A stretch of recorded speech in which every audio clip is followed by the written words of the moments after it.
तो जय हिंद दोस्तों, हम मध्य प्रदेश के सामान्य ज्ञान की सीरीज में आज जिस विषय पर हमें चर्चा करनी है वो है मध्य प्रदेश का भौतिक विभाजन।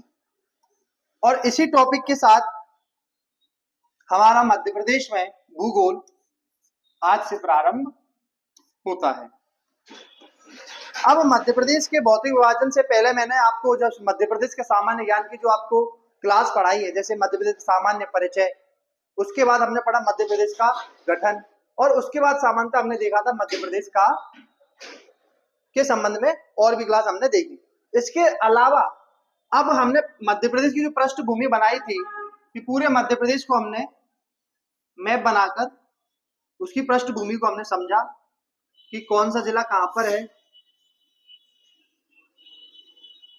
अब आज जो हमें चर्चा करनी है वो जिलों की भौतिक स्थिति को लेकर हमें आज चर्चा करनी है, और इस प्रकार संपूर्ण मध्य प्रदेश के भौतिक क्षेत्र को हम क्या करेंगे, आज पूरे कवर करते हुए इस क्लास को हम समाप्त करेंगे। और ये इतना इंपॉर्टेंट टॉपिक है कि इससे ना जाने में कह सकता हूं इतने इंपॉर्टेंट क्वेश्चन यहां से बनते हैं कि पेपर में आपको निश्चित रूप से 2 या 1-2 सवाल आपको इस टॉपिक से देखने को मिलेंगे, इसलिए ये टॉपिक का इंपॉर्टेंस बहुत ज्यादा हो जाता है। अब मध्य प्रदेश का जब भौतिक विभाजन आप पढ़े तो मध्य प्रदेश को भौतिक विभाजन को जब हम देखेंगे तो हमें देखना है कि आखिर कितने भागों में मध्य प्रदेश को बांटा जाता है। क्वेश्चन यहां से सीधा बनता है कि मध्य प्रदेश का भौतिक विभाजन कितने भागों में किया गया है। तो मुख्य रूप से 3 भाग हैं, जैसे यहाँ पर लिखा हुआ है कि मध्य उच्च प्रदेश, सेकंड सतपुड़ा श्रेणी और थर्ड पूर्वी पठार। फिर इसके उपभाग है मध्य भारत का पठार, बुंदेलखंड का पठार, मालवा का पठार, रीवा पन्ना पठार, नर्मदा घाटी। जबकि सतपुड़ा श्रेणी अपने आप में 3 भाग बटा हुई है, पश्चिम, मध्य और पूर्व। पश्चिम को राजपीपला श्रेणी के नाम से, मध्य को महादेव और पूर्व को मैकल श्रेणी के नाम से जानते हैं, और लास्ट हमारा पूर्वी पठार बुंदेलखंड पठार के रूप में जाना जाता है। अब बच्चे कंफ्यूज हो जाते हैं कई बार कि अगर क्वेश्चन आया कि मध्य प्रदेश को कितने भौतिक भागों में बांटा जाता है, हम 3 कहें या 7 कहें, है ना, 3 कहें या 7, तो इसका जो सही आंसर होगा 7। क्योंकि अगर आप देखोगे तो यहाँ पर ये 5 भाग हैं, इनको भी हम काउंट करते हैं, और छठा भाग सतपुड़ा मैकल श्रेणी, 7वां हमारा बुंदेलखंड का पठार हो जाता है। तो कई बच्चे क्या करते हैं कि इनको मान लेते हैं मध्य उच्च प्रदेश, सतपुड़ा श्रेणी, पूर्वी पठार। नहीं, ये गलत हो जाएगा। जबकि मध्य प्रदेश को अगर आपसे कोई पूछे क्वेश्चन सीधा कि प्रदेश को कितने भौतिक भागों में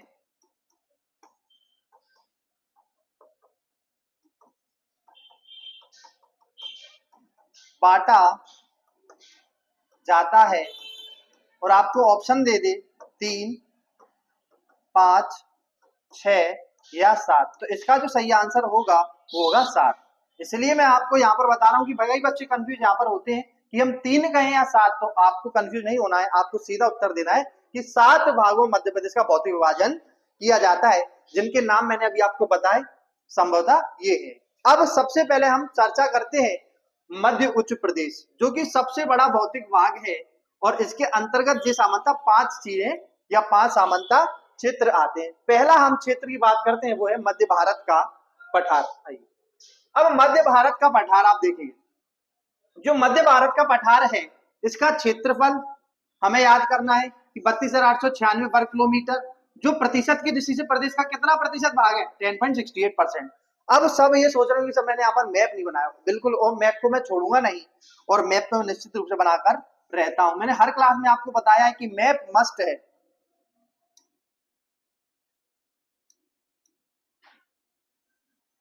मैप क्या है, मस्ट, और बिना मैप के तो हम पढ़ते ही नहीं है, मैंने आपको अपनी हर क्लास में बताया। अब मैप हम बनाते हैं, चलिए नेक्स्ट ही बनाते हैं।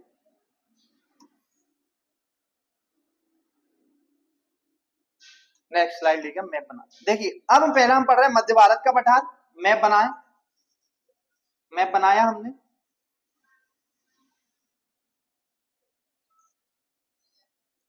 और मैं हर क्लास में कहता हूं कि मैप इतना कंठस्थ होना चाहिए जिस प्रकार सिलेबस। अब हमें क्या पढ़ना है, मध्य भारत का पठार। सबसे पहले हमें लोकेशन पता होनी चाहिए मध्य भारत के पठार की। तो कहां पर है मध्य भारत का पठार, ये जो बेल्ट है आपका, ये यहां से जाकर ये नीमच मंदसौर, ये वाला जो एरिया है आपका, इसे हम कहते हैं मध्य भारत का पठार। इसको क्या कहा जाता है? वो है मध्य भारत, मध्य भारत का पठार।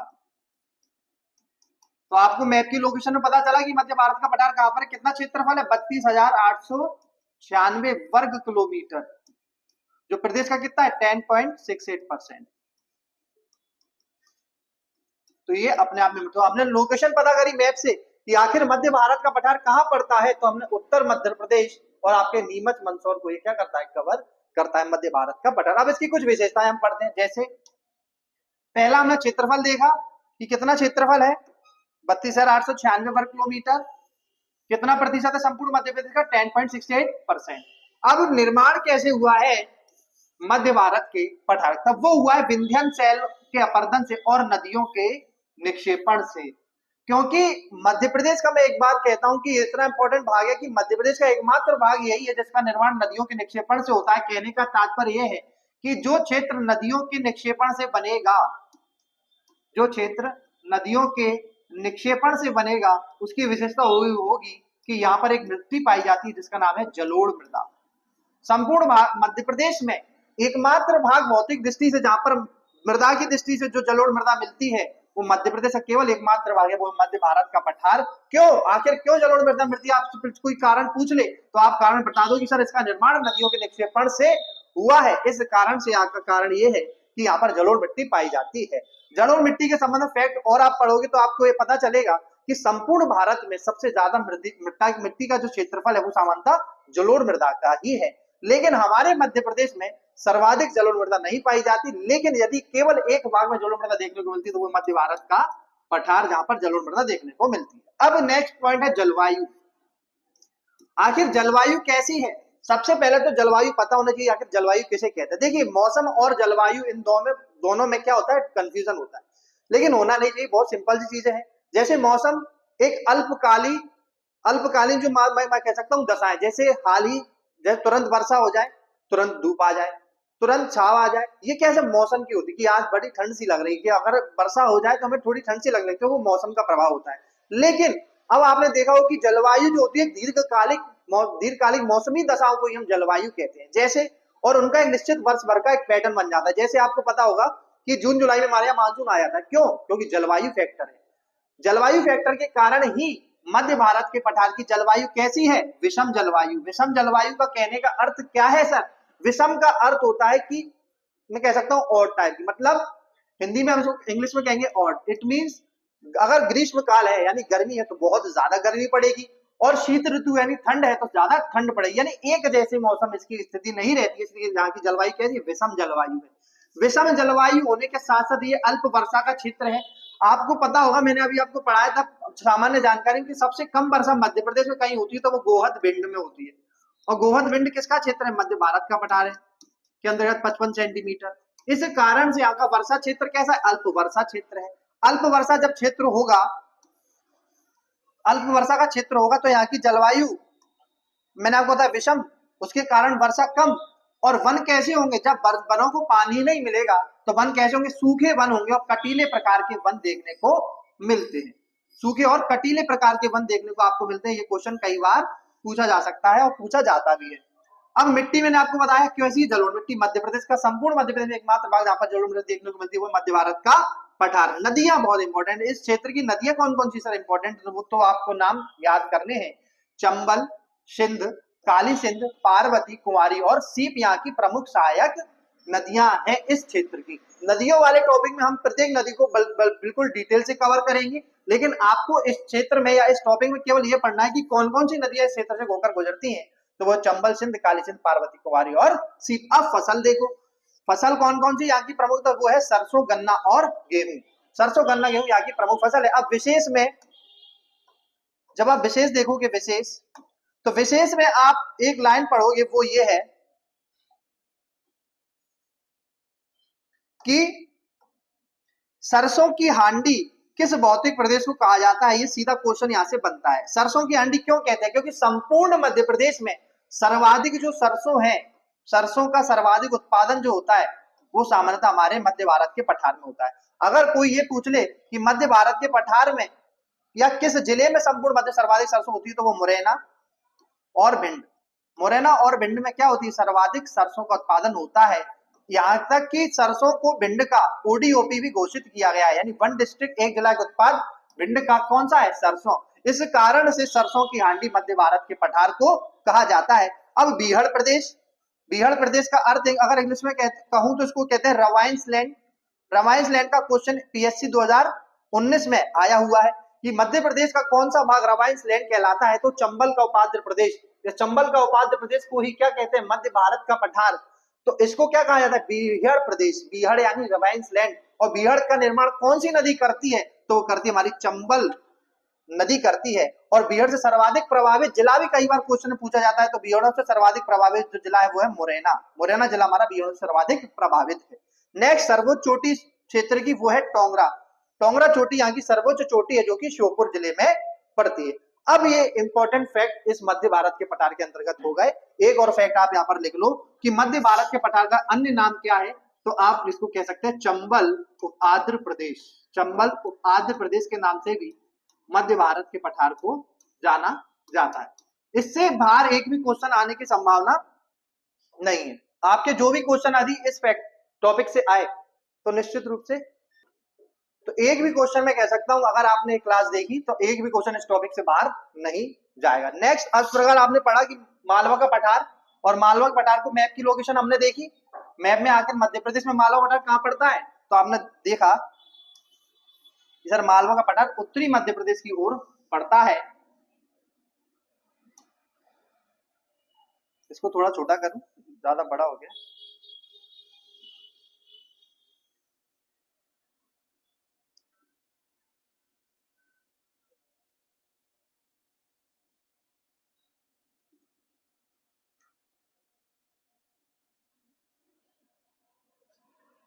अब आइए हम देखते हैं नेक्स्ट जो हमें पढ़ना है वो है हमारा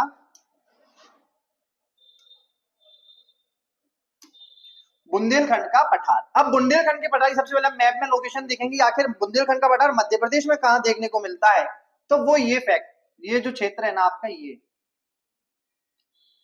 आप इसको ऐसे कवर करिए। ये जो क्षेत्र है ना, ये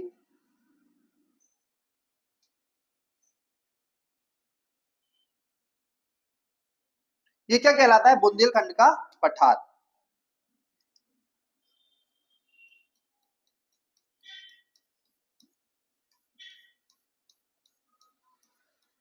ये जो हमारा क्षेत्र इसको क्या कहते हैं, बुंदेलखंड का पठार।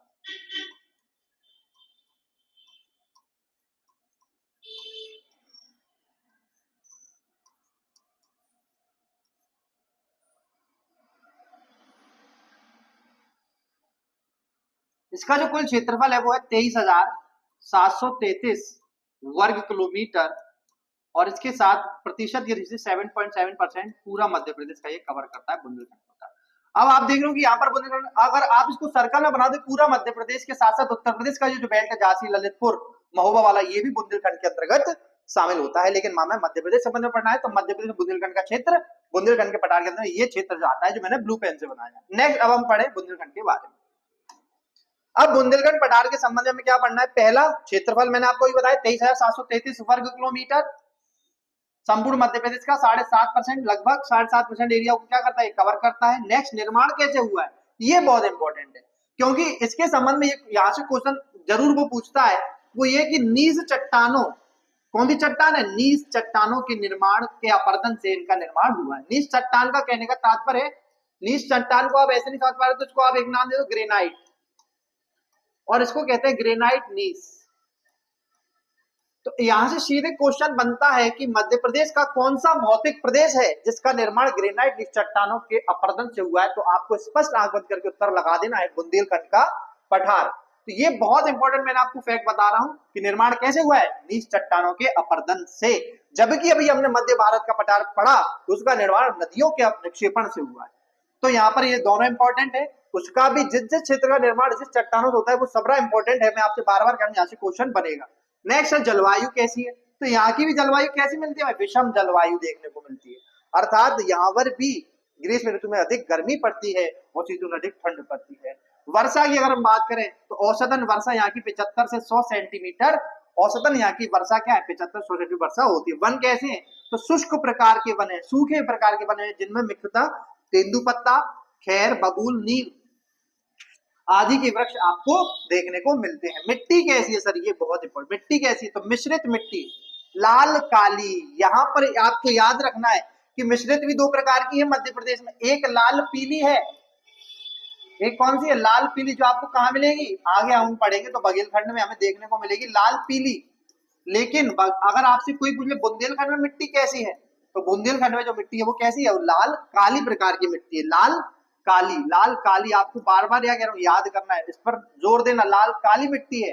कहां पर, बुंदेलखंड के पठार। नदियां कौन कौन सी, सबसे प्रमुख नदी जो बुंदेलखंड में, बेतवा, बेतवा की सहायक दसान, दसान, उर्मिल, जामनी यहाँ की प्रमुख सहायक, या इस क्षेत्र की प्रमुख नदियां हैं बेतवा, दसान, उर्मिल, जामनी। नेक्स्ट फसल, यहाँ की प्रमुख फसल कौन सी, गेहूं, ज्वार और तिल। गेहूं, ज्वार और तिल यहाँ की प्रमुख क्या है, फसलें है बुंदेलखंड के पठार के अंतर्गत। तो इस स्लाइड में जो मोस्ट इंपॉर्टेंट है, एक तो क्षेत्रफल आपको याद करना है हर भौतिक प्रदेश का, प्लस निर्माण, ग्रेनाइट नीच चट्टान, ये सबसे ज्यादा इंपॉर्टेंट, मैं इसी को बार बार कह रहा हूँ, इसी पर जोर दे रहा हूँ, यहाँ से क्वेश्चन पूछेगा वो।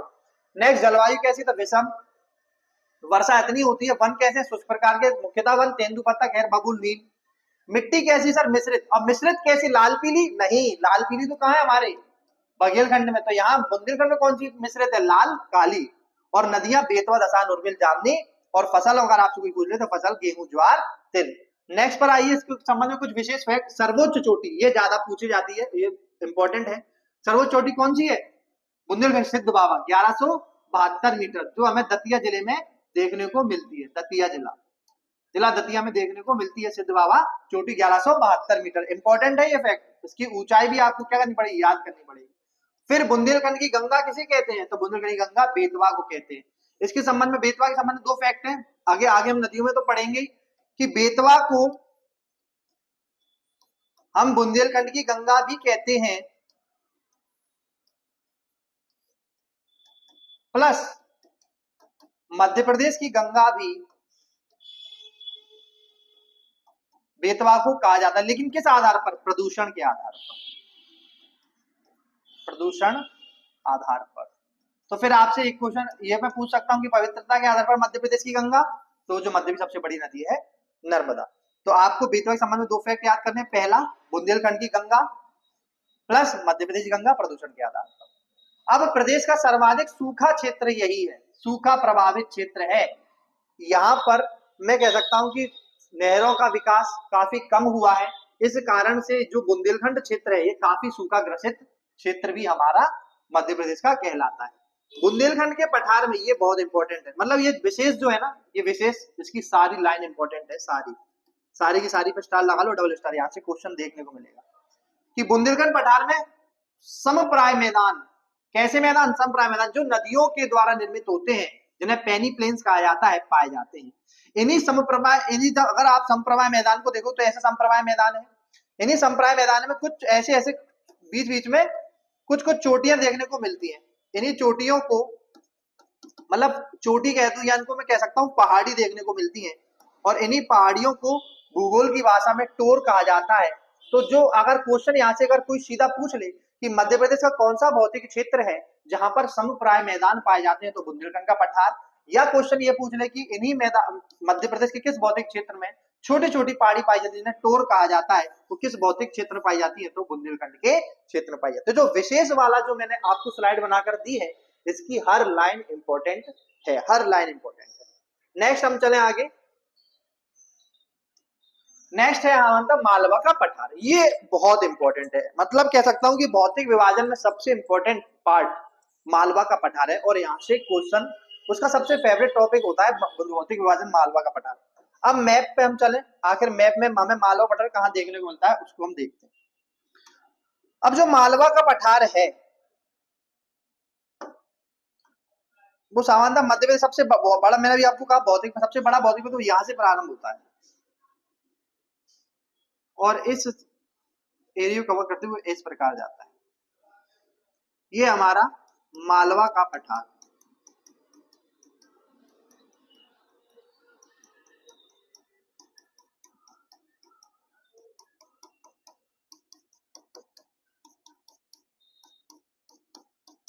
ये क्या है हमारा मालवा का पठार,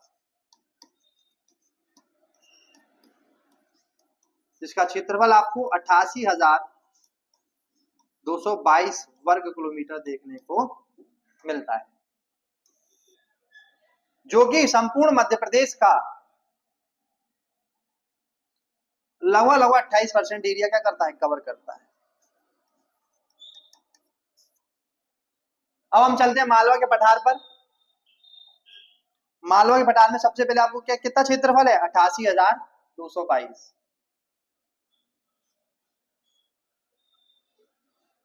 कितना है, 88,222 वर्ग किलोमीटर, जो कि कुल क्षेत्रफल का लगभग 28% हमें देखने को मिलता है। इस प्रकार इससे होता है कि मध्य प्रदेश का सबसे बड़ा क्या है, भौतिक प्रदेश, सबसे बड़ा भौतिक प्रदेश हमारा क्या है, मालवा का पठार, सबसे बड़ा।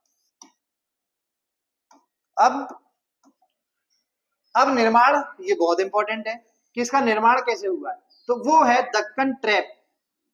जो व्यक्ति भूगोल पढ़ता है वो जानता है वो दक्कन ट्रैप की चट्टानें किन्हें कहते हैं। दक्कन ट्रैप की बेसाल्टिक चट्टानों के अपरदन से इसका निर्माण हुआ। ये बहुत इंपॉर्टेंट है, बस आपको यदि समझ में आ रहा है तो ठीक है, वरना ये भूगोल का एक अलग से टॉपिक होता है जिसको हम पढ़ते हैं विश्व के भूगोल में। लेकिन अभी आपको केवल इसमें याद रखना है कि, और वो यहाँ से क्वेश्चन डायरेक्ट पूछेगा कि किस भौतिक क्षेत्र का निर्माण दक्कन ट्रैप की चट्टानों के अपरदन से हुआ है, तो आपको लगाना है मालवा का पठार। तो आपको केवल इसमें याद रखना है कि मालवा पठार का निर्माण दक्कन ट्रैप की चट्टानों के बेसाल्ट चट्टानों के अपरदन से हुआ है। मैंने अभी आपको पूर्व के टॉपिक में बताया कि मध्य भारत के पठार का निर्माण नदियों के निक्षेपण से। सेकंड हमने बुंदेलखंड के पठार की बात करी थी, जिसका निर्माण ग्रेनाइट चट्टानों के निर्माण अपरदन से। मालवा पठार का जो निर्माण है वो दक्कन ट्रैप की बैसाल्टिक चट्टानों के अपरदन से हुआ है। जलवायु कैसी है मालवा पठार की, तो सम जलवायु। सम का अर्थ है मानव के अनुकूल।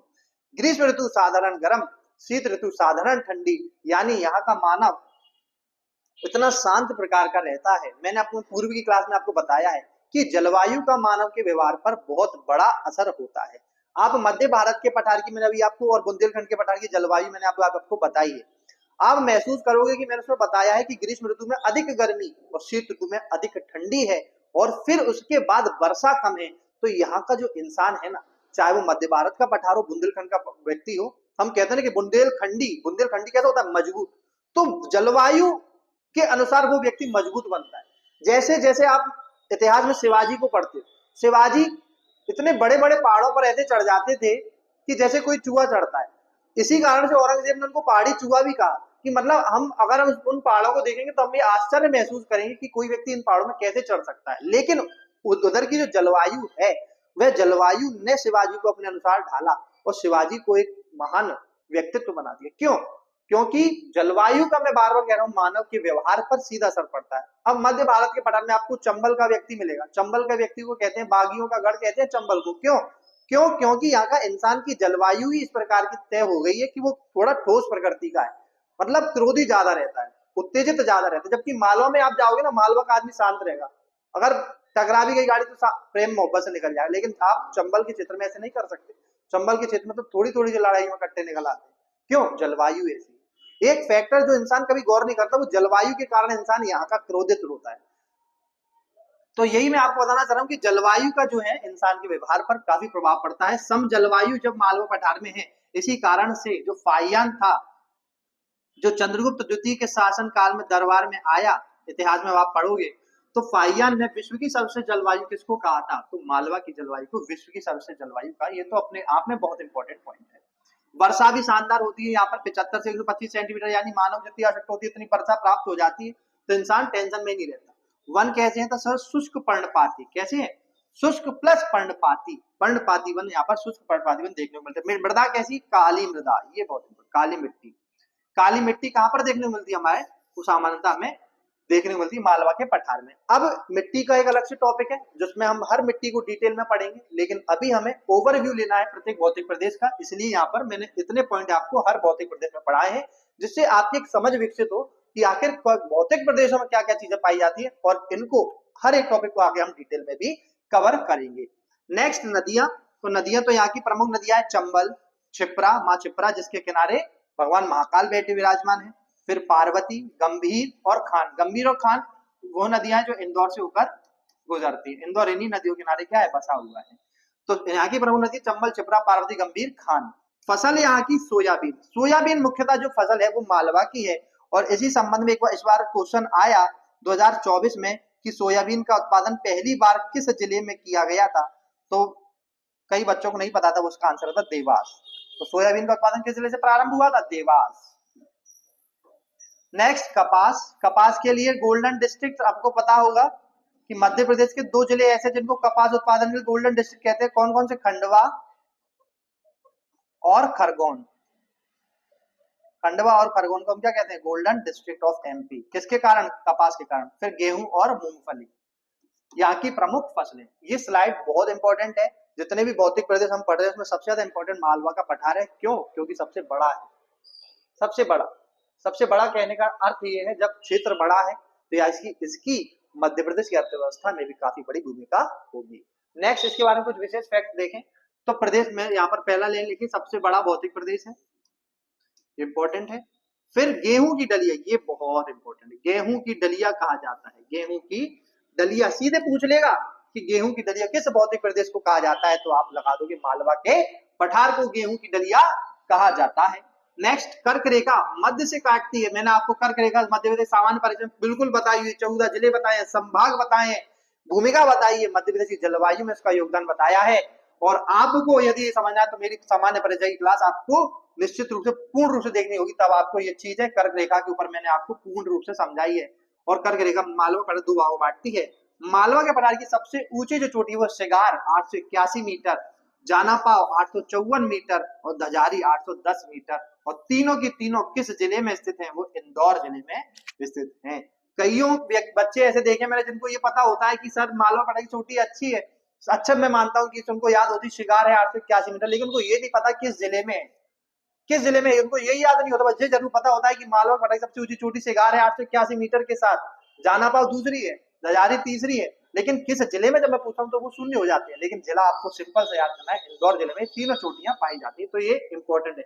जिसमें विशेष लिख रहा हूँ ये सबरे फैक्ट इंपॉर्टेंट, आपको आंख बंद ऐसे याद होना चाहिए कि अगर आप नींद में भी आपसे कोई पूछ ले तो आप बता सके। नेक्स्ट भौतिक प्रदेश की बात करें तो वो है रीवा पन्ना का पठार। रीवा पन्ना पठार को हम मैप में देखें कि सर मैप में कहां पाया जाता है रीवा पन्ना का पठार, तो मैप में रीवा पन्ना का जो आपको पठार मिलेगा वो मिलेगा आपको यहां पर। रीवा पन्ना का पठार यहां से प्रारंभ होता है और इस प्रकार जाता है।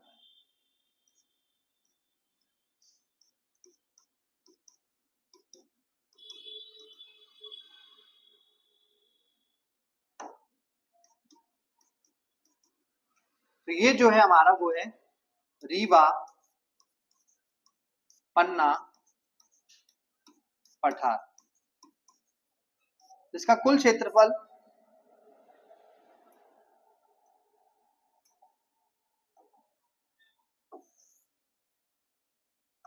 31,000 वर्ग किलोमीटर है, जो संपूर्ण मध्य प्रदेश का लगभग 10.36% एरिया कवर करता है।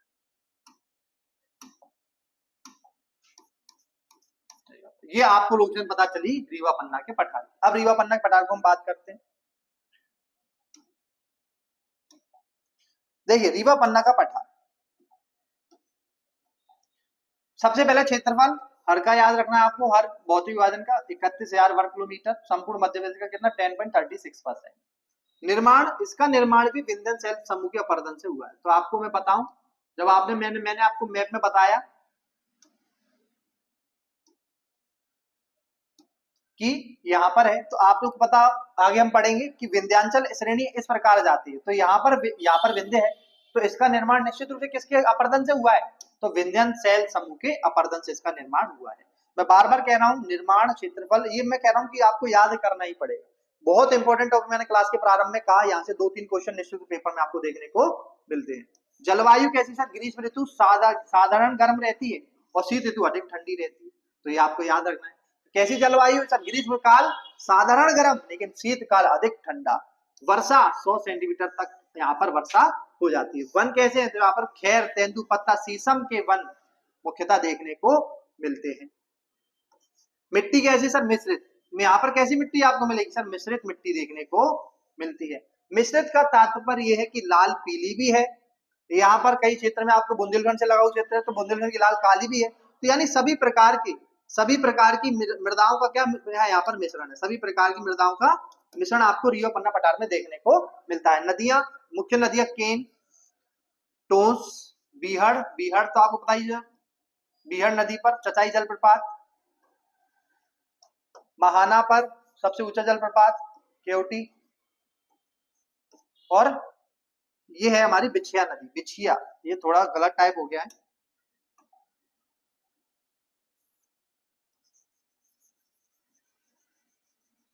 ये जो नदी है उसका नाम है बिछिया नदी।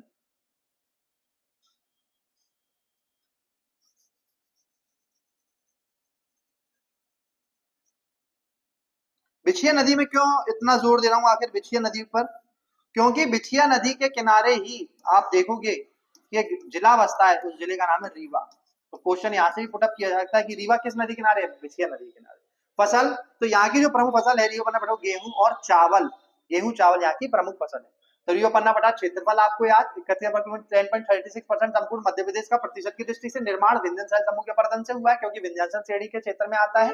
जलवायु ग्रीष्म काल में साधारण, शीतकाल में अधिक ठंडी, वर्षा 100 सेंटीमीटर तक, वन, खेत, तेंदुपत्ता, शीशम आदि के वृक्ष ज्यादा देखने को मिलते हैं। मिट्टी कैसी है, तो मिश्रित, मिश्रित का अर्थ है कि लाल पीली भी है, लाल काली का भी यहाँ पर थोड़ा सा प्रभाव या मिश्रण देखने को मिलता है। नदियां केन, टोंस, बीहड़, महाना, बिछिया, बीहड़ पर चचाई जलप्रपात, महाना पर केवटी जलप्रपात मध्य सबसे ऊंचा, और बिछिया के किनारे रीवा नगर हमारा क्या है, बसता है, और फसल यहाँ की गेहूं और चावल यहाँ की प्रमुख फसल। नेक्स्ट इसके कुछ विशेष फैक्ट वो ये है कि इसका एक अन्य नाम है, ये बहुत इंपॉर्टेंट, कि अगर आपसे यहाँ से क्वेश्चन कैसे पूछेगा, वो ये पूछेगा कि मध्य प्रदेश के किस भौतिक विभाजन या भौतिक क्षेत्र को कगारी प्रदेश या इसको इंग्लिश में कहते हैं स्कारपलैंड, स्कारपलैंड या कगारी प्रदेश किस भौतिक क्षेत्र के मध्य प्रदेश को कहा जाता है, तो आप सीधा आंसर लगा दोगे रीवा पन्ना के पठार को। रीवा पन्ना पठार की चोटी हम सबकी पढ़ रहे हैं, सबसे ऊंची चोटी कौन सी, गुडविल, या इसको सद्भावना शिखर या कालुम्बे शिखर भी इसके नाम से जानते हैं, 752 मीटर दमोह जिले में स्थित है। प्लस यहाँ पर एक गुम्बद है जिसका नाम है जबीरा गुम्बद, तो जो भी कहां पर है, दमोह जिले में स्थित है। तो पहला विंध्यन कगारी प्रदेश किसे कहते हैं, स्कारपलैंड किस भौतिक प्रदेश के मध्य प्रदेश को कहते हैं, क्वेश्चन अगर सीधा पूछो तो आप क्या बताओगे, रीवा पन्ना के पठार को कहते हैं। सर्वोच्च चोटी रीवा पन्ना कौन सी है, सद्भावना, गुडविल, कालुम्बे 752 मीटर किस जिले में, दमोह डिस्ट्रिक्ट में। यहाँ पर जबीरा का गुम्बद भी आपसे पूछ सकता है, तो जबीरा गुम्बद भी किस जिले में, दमोह जिले में स्थित है। नेक्स्ट पर हम चले, नेक्स्ट हमें पढ़ना है नर्मदा सोन घाटी। मैप में हमें देखना है नर्मदा सोन घाटी आखिर है कहां पर, मैप पर आए हम सर। अब नर्मदा सोन घाटी के संबंध में जब आप देखोगे तो जो नर्मदा सोन घाटी आपको देखने को मिलेगी वो इस बेल्ट में देखने को मिलेगी, यहाँ से नर्मदा हमारी यहाँ से प्रारंभ होती है और ये जा रही है नर्मदा सोन घाटी। अब ये जो नर्मदा सोन घाटी वो इस प्रकार है विद्यमान है,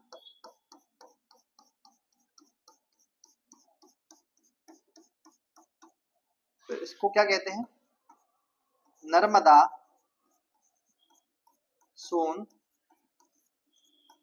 घाटी, जिसका क्षेत्रफल 86,000 वर्ग किलोमीटर, यानी मध्य प्रदेश का दूसरा बड़ा भौतिक प्रदेश है। संपूर्ण एमपी के 26% एरिया को क्या करती है, कवर करती है, 26%। अब इंपॉर्टेंट क्या है, देखो अगर आप मुख्यतः नाम देखोगे कि मध्य भारत का पठार, बुंदेलखंड पठार, रीवा पन्ना पठार, मालवा पठार, लेकिन यहाँ पर एक जो नाम जुड़ा है वो है घाटी। अब घाटी जब आपने देखा हो कि पर्वत ऐसा, पठार ऐसा और घाटी होती है ऐसे डीप में, तो ये हो गया हमारा पर्वत, ये हो गया हमारा पर्वत, ये हो गया हमारा पठार, लेकिन ये क्या है, घाटी। घाटी कैसी है, गहरी। यानी एक फैक्ट हमें यहां से मिला, घाटी के नाम से हमने पकड़ा कि घाटी केवल इस भौतिक प्रदेश में नाम शामिल हुआ है, अर्थात कहने का तात्पर्य है कि मध्य प्रदेश, संपूर्ण मध्य प्रदेश सबसे गहरा प्रदेश है, सबसे निचला जो प्रदेश है वो है नर्मदा सोन घाटी। क्यों, क्योंकि सब में सर पठार यूज हो रहा है लेकिन इसमें घाटी शब्द यूज हुआ है, जिस कारण से इसको हम क्या कहते हैं, नर्मदा सोन घाटी, अर्थात मध्य प्रदेश का सबसे निचला क्या है, ये भाग है। अभी हम इसको और डीप में पढ़ेंगे। जैसे अब हम आते हैं नर्मदा सोन घाटी पर। देखिए नर्मदा सोन घाटी का पहले तो क्षेत्रफल हमने याद करा है 86,000 वर्ग किलोमीटर। कितना संपूर्ण मध्य प्रदेश की प्रतिशत की थी 26%। अब इसके विषय ये बहुत इंपॉर्टेंट है, पता है इसमें मतलब इतना ज्यादा कंफ्यूज बच्चा से हो सकता है कि बहुत ज्यादा। अब इसमें बोल रहा है कि पश्चिम में तो इसका निर्माण दक्कन ट्रैप के निर्माण चट्टानों से हुआ है, लेकिन पूर्व में इसका निर्माण विंध्यन की चट्टानों के अपरदन से हुआ। ऐसा कैसे संभव है? देखिए जब आप मैप को गौर से देखोगे, इसलिए मैं कहता हूं कि मैप बहुत जरूरी है, क्योंकि मैप से ही कॉन्सेप्ट क्लियर होते हैं। अब आप देखो, मैंने आपको बताया कि यहां से क्या गई है, विंध्याचल श्रेणी। यहां से मैंने अभी आपको बताया विंध्याचल श्रेणी ऐसे गई है, और मालवा पठार का विस्तार नीचे तक है। अब मालवा के पठार को मैं भी आपको जब मालवा पठार पढ़ा था, मैं आपको बताया था दक्कन ट्रैप के अपरदन से मालवा पठार में काली मृदा का निर्माण हुआ है। तो निश्चित रूप से नर्मदा सोन घाटी का जो पार्ट मालवा के क्षेत्र से लगा हुआ है, उसका निर्माण भी दक्कन ट्रैप के चट्टानों से हुआ होगा। मानते हो मेरी बात? बिल्कुल सही बात है कि जो क्षेत्र नर्मदा सोन घाटी का मालवा से लगा, उसका निर्माण किससे हुआ होगा? जैसे यहां तक अगर मैं मान के चलूं, इसका निर्माण दक्कन ट्रैप के चट्टानों के अपरदन से हुआ है। लेकिन जो भाग मैंने अभी आपको बताया कि ऐसे विंध्याचल गई है, जो भाग विंध्याचल से लगा है, इसका निर्माण विंध्यन क्रम की चट्टानों के अपरदन से हुआ होगा। तो निश्चित रूप से आपको याद रखना है कि नर्मदा सोन घाटी का पश्चिमी भाग दक्कन ट्रैप की चट्टानों के अपरदन से और पूर्वी भाग विंध्यन क्रम की चट्टानों के अपरदन से हुआ है। कंफ्यूज यहां पर नहीं होना है।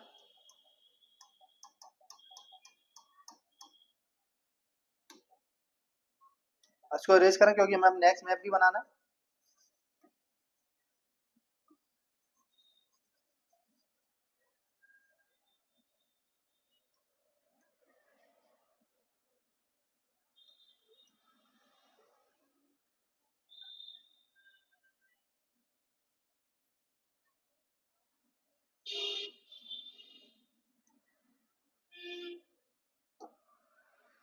चलिए और हम चलते हैं अपने नर्मदा सोन घाटी पर। समझ में आया कि पश्चिम में इसका निर्माण दक्कन ट्रैप के चट्टानों का पर्वत है, पूर्व में विंध्यन के चट्टानों का। जलवायु कैसी है? तो ग्रीष्म ऋतु में अधिक गर्म और शीत ऋतु में साधारण गर्म। इसलिए नर्मदा सोन घाटी में गर्मी ज्यादा पड़ती है। आप जब जो व्यक्ति वहां रहता है वो महसूस करेगा कि गर्मी बहुत ज्यादा पड़ती है, लेकिन ठंड इतनी मजबूत नहीं पड़ती, ठंड साधारण रहती है। वर्षा कैसी है? पश्चिम में कम और पूर्व में ज्यादा वर्षा देखने को मिलती। कारण यही है कि पश्चिम में, जब मैंने आपको मालवा का क्षेत्र बताया, तो मालवा में आपको औसतन वर्षा 100 सेंटीमीटर तक आपको मैंने बताई, और पश्चिम में 100 सेंटीमीटर होना वर्षा साधारण है। लेकिन जब आप पूर्व की ओर बढ़ते जाओगे, बालाघाट जिले की ओर ऐसे आप बढ़ते जाओगे, तो आपको वर्षा में क्या देखने को मिलेगी? वृद्धि देखने को मिलेगी। यही कारण है कि नर्मदा सोन घाटी के पश्चिम में तो वर्षा में कम देखने को मिलती है, लेकिन पूर्व में वर्षा में ज्यादा देखने को मिलती है।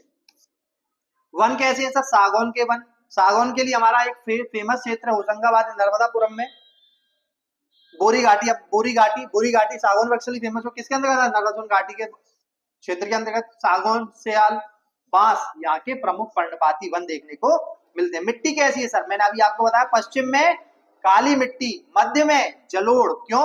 नदी का क्षेत्र है। नर्मदा सोन दोनों ही नदियां हैं, और जहां पर नदियां बहेंगी वहां पर अगर बड़ी बड़ी विशाल नदियां हैं, तो वहां पर जलोढ़ मृदा आपको देखने को मिलती है। ज्यादा नहीं, कुछ मैं कहता हूँ 0% में ही होगी यहाँ पर जलोढ़ मृदा मध्य क्षेत्र में देखने को मिलेगी। पूर्व में लाल पीली मृदा का विस्तार पाया जाता है। तो इतना इसमें क्या है, इसमें डायमेंशन आप देखो कितना डायवर्सन में है कि सामान्यतः पश्चिम में पहले तो निर्माण दक्कन ट्रैप से, पूर्व में निर्माण विंध्यन क्रम से, फिर मैंने आपको बताया मिट्टी पश्चिम में काली, मध्य में जलोढ़, पूर्व में लाल पीली। और इसी के कारण क्योंकि पश्चिम में काली मिट्टी है, इसलिए नर्मदा सोन घाटी के पश्चिम में कपास का उत्पादन, काली मिट्टी कपास उत्पादन के लिए अनुकूल मानी जाती है, इसलिए पश्चिम में कपास उत्पादन नर्मदा घाटी के, मध्य में गेहूं का उत्पादन, जलोढ़ मृदा में गेहूं अच्छा होता है, और पूर्व में लाल पीली, तो पूर्व में चावल का उत्पादन।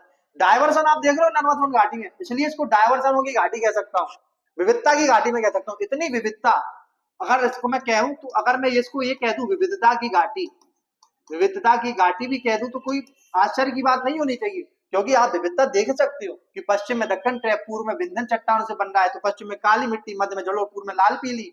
पश्चिम में काली मिट्टी के कारण कपास का उत्पादन ज्यादा, मध्य में जलोढ़ के कारण गेहूं का उत्पादन ज्यादा। यही कारण है कि इसके मध्य में जो होशंगाबाद नर्मदापुरम में, यहाँ पर गेहूं का सर्वाधिक उत्पादन होता है, क्योंकि अगर हल्की मात्रा में जलोढ़ मृदा में देखने को मिलती है। लेकिन पूर्व में लाल पीली मिट्टी के मृदा के होने के कारण चावल का उत्पादन हमें देखने को मिलता है। यानी डायवर्सन देख रहे हो नर्मदा, इसलिए बहुत इंपॉर्टेंट हो जाती है। नदियां तो सब नर्मदा, तवा आदि सहायक यहाँ की नदियां हैं। फसल मैंने आपको बताया पश्चिम में कपास, मिट्टी, कपास काली मिट्टी का उत्पादन ज्यादा है। मूंगफली कब काली मिट्टी में होती है, पूर्व में चावल, और मध्य में गेहूं का उत्पादन सर्वाधिक क्या है, होता है। अब ये बहुत इंपॉर्टेंट है, किसी अर्थव्यवस्था की रीढ़ की हड्डी, बहुत इंपॉर्टेंट, आप इसको 10 स्टार लगा के चलो, ये बहुत इंपॉर्टेंट लाइन है।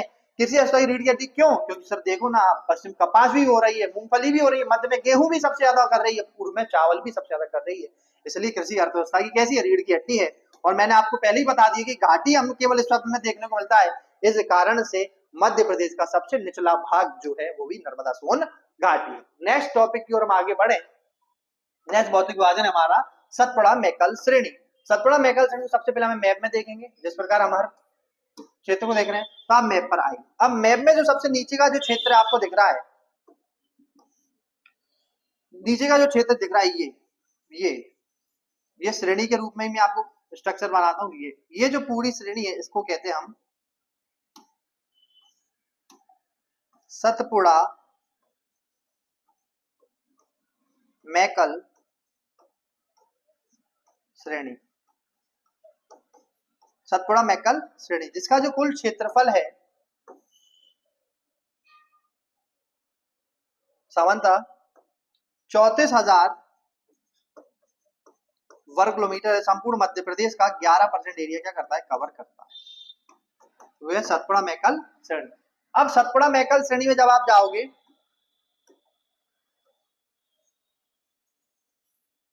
इसको हम इधर लिखते हैं, सतपुड़ा मैकल श्रेणी।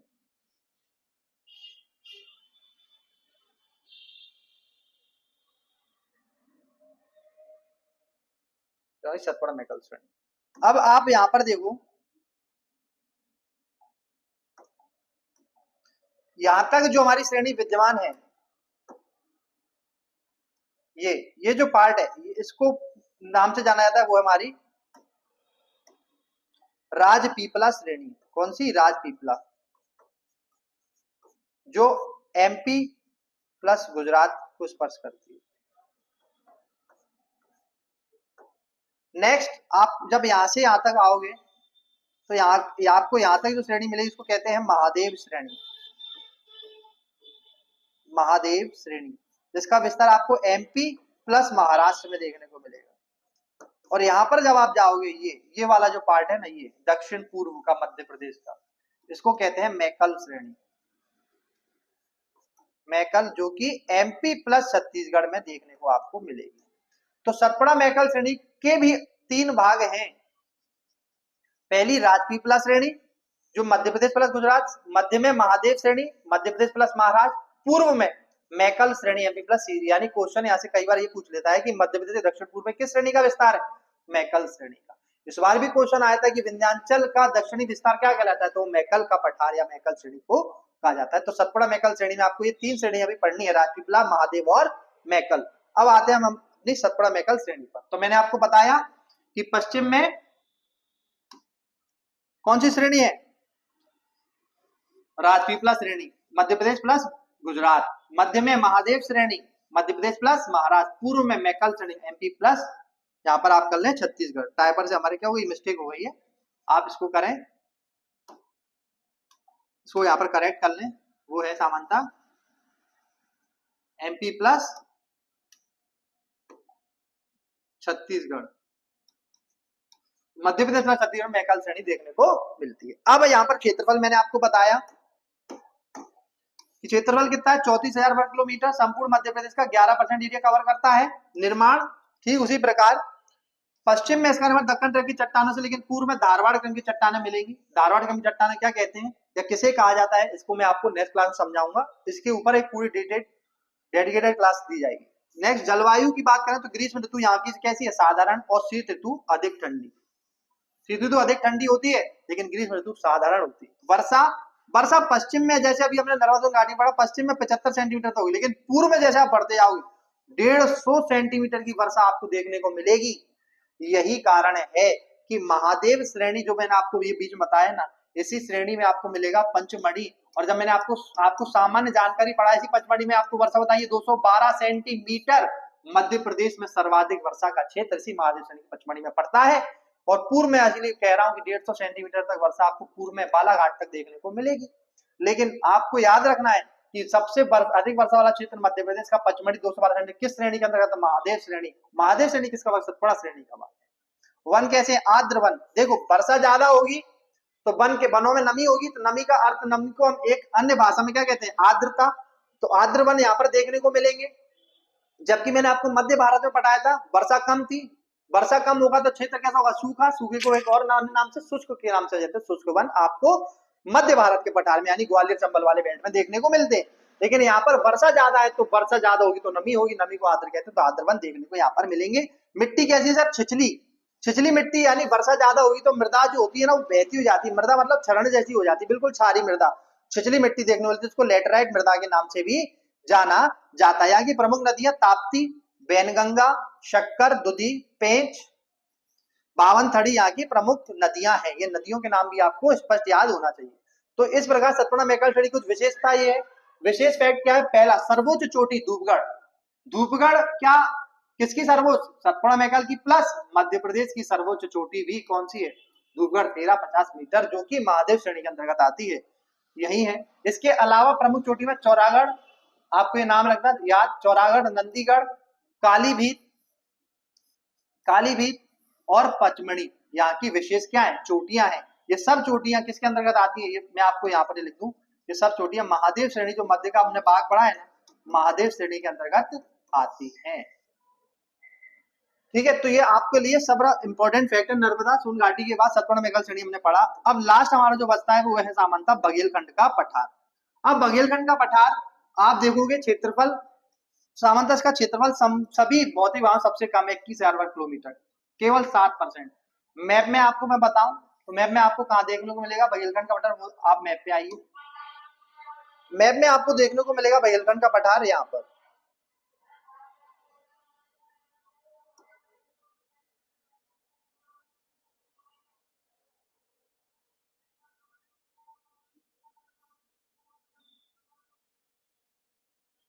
ये वाला जो बेल्ट है, अब जो खाली रहेगा ना, ये हमारा बघेलखंड का पठार क्या बचा हुआ है।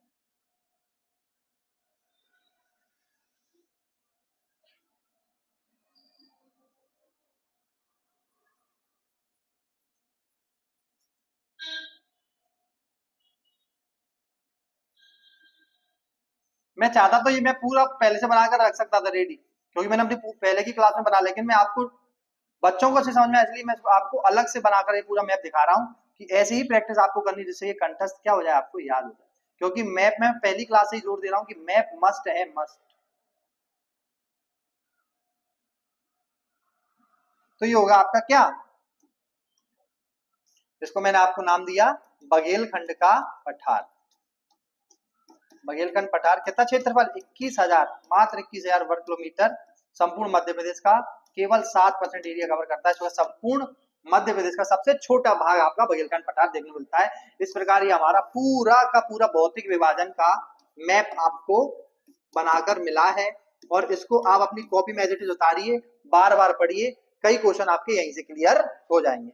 लास्ट पार्ट की ओर हम चलते हैं, और वो है हमारा सामान्यतः बघेलखंड का पठार। जैसे मैंने आपको बताया कि सामान्यतः कितना क्षेत्रफल है? 21,000 वर्ग किलोमीटर, 7%। मध्य प्रदेश का सबसे छोटा भाग, सबसे छोटा प्राकृतिक प्रदेश कौन सा है? तो वो है बघेलखंड का पठार। निर्माण कैसे हुआ है? आद्य महाकल्प, आद्य महाकल्प की चट्टानों के अपरदन से इसका निर्माण हुआ है। बस आपको सीधे पढ़ना है। अब आद्य महाकल्प होता क्या है, ये अलग टॉपिक है, विश्व के भूगोल के अंतर्गत आएगा, लेकिन हमें इसके बारे में ज्यादा जानकारी लेने की आवश्यकता नहीं, केवल हमें ये पढ़ना है कि इसका निर्माण आद्य महाकल्प चट्टानों से हुआ है। जलवायु तो ग्रीष्म ऋतु साधारण और शीत ऋतु अधिक ठंडी। मैंने आपको बताया कि रीवा पन्ना के पठार से लेकर आपका जो पूर्व का बेल्ट देखने को मिलेगा, रीवा पन्ना पठार हो, चाहे बघेलखंड पठार हो, या नर्मदा आपका जो हमने सतपुड़ा मैकल श्रेणी पढ़ी, उन तीनों में एक समानता ये है कि ग्रीष्म ऋतु साधारण रही हो, शीत ऋतु कैसी रही है? अधिक ठंडी रही है। तो आप पूरा उसको एरिया कवर कर सकते हो कि ग्रीष्म ऋतु साधारण, और यानी कि आपको मैप में और ज्यादा क्लियर करूं कि अगर आप इस मैप में इसकी बात कर रहा हूं कि आप इस क्षेत्र में, आप यहाँ से प्रारंभ करोगे ना, रीवा पन्ना का पठार, और ये पूरा जो इस पूरे एरिया में ग्रीष्म ऋतु साधारण गर्म रही है, जो शीत ऋतु है वो अधिक ठंडी रही है। तो आप समझ सकते हो कि मैप से ये पूरा बेल्ट ग्रीष्म ऋतु में अधिक गर्मी और शीत ऋतु में अधिक ठंडी क्या करता है? प्रदान करता है। नेक्स्ट आप पढ़ेंगे वर्षा। तो सबसे ज्यादा वर्षा वाला जो पार्ट है मध्य प्रदेश का, सबसे ज्यादा वर्षा वाला क्षेत्र वो सामान्यतः यही है, जहां पर औसतन वर्षा 125 से 150 सेंटीमीटर तक वर्षा होती है। अब यहाँ पर कंफ्यूज आपको नहीं होना, अगर आपसे क्वेश्चन वो ये पूछे कि प्रदेश का सर्वाधिक वर्षा वाला भौतिक प्रदेश, तो इसका आंसर सीधा होगा क्या, बघेलखंड प्रदेश। सीधा आंसर आपको लगाना है बघेलखंड, बघेलखंड पठार। लेकिन अगर आपसे ये पूछ ले प्रदेश का सर्वाधिक वर्षा वाला स्थान किस भौतिक प्रदेश के अंतर्गत आता है, या किस भौतिक प्रदेश का भाग है, फिर इसका जो आंसर हो जाएगा वो हो जाएगा आपका सतपुड़ा मैकल श्रेणी।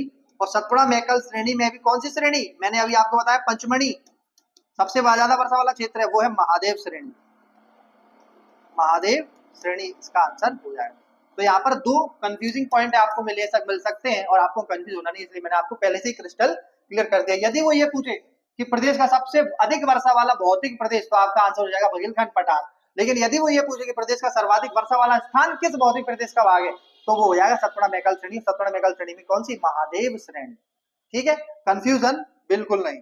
नेक्स्ट, नदियां यहाँ की प्रमुख, तो सोन, जोहिला, गोपद, रिहंद, बनास यहाँ की प्रमुख सहायक में क्या है, इस क्षेत्र की नदियां हैं। मिट्टी कौन सी है सर, लाल पीली मिट्टी। और लाल पीली मिट्टी विशेष फसल के लिए जानी जाती है, वो है सामान्यतः चावल। इस कारण से बघेलखंड पठार को क्या कहते हैं, धान का कटोरा। ये बहुत इंपॉर्टेंट है। जिस प्रकार मध्य भारत के पठार को सरसों की हांडी, मालवा के पठार को गेहूं की डलिया, नर्मदा सोन घाटी को कृषि अर्थव्यवस्था की रीढ़ की हड्डी हमने कहा है, ठीक उसी प्रकार बघेलखंड पठार को हमने धान का कटोरा कहा है। बघेलखंड पठार की सबसे ऊंची चोटी जो मध्य प्रदेश में देखने को मिलती है वो सामान्यतः अमरकंटक 1067 मीटर के साथ हमें देखने को मिलती है।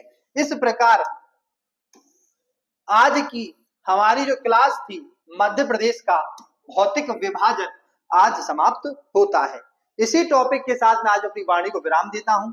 इसी प्रकार के और महत्वपूर्ण क्वेश्चन की सीरीज, जैसा हमारी आपने देखा होगा कि हमने क्वेश्चन की सीरीज भी लगाई, यानी हर टॉपिक हम कर रहे हैं उसके साथ साथ क्वेश्चन कराए जा रहे हैं। इसी टॉपिक, अगर जो टॉपिक आज हुआ है तो इसके नेक्स्ट डे आपको 35 क्वेश्चन आपको देखने को मिलेंगे, जिससे ये जो टॉपिक है आपको कंठस्थ और मजबूत हो जाएगा। इसी के साथ मैं अपनी वाणी को विराम देता हूं। नेक्स्ट क्लास जो होगी इसी टॉपिक के ऊपर 35 एमसीक्यूज आपको दिए जाएंगे, जो कि प्रीवियस प्लस हमने खुद से जो बनाए वो एमसीक्यूज देखने को मिलेंगे, जिससे आपका टॉपिक मजबूत हम करा देंगे। और निश्चित रूप से कह सकता हूं, जिस बच्चे ने ये पूरी स्लाइड है पढ़ ली ना, ये मैप जिसने समझ लिया, ये जो मैप है, तो कई उसके क्वेश्चन जो है ना इस मैप से ही क्या हो जाएंगे, क्लियर हो जाएंगे। ये मैप मस्ट है, और गारंटी इस बात की कि इससे बाहर क्वेश्चन एक भी नहीं जाएगा, एक भी क्वेश्चन इससे बाहर नहीं जाएगा। इसी से अपनी वाणी विराम देता हूं। धन्यवाद, मिलते हैं नेक्स्ट क्लास।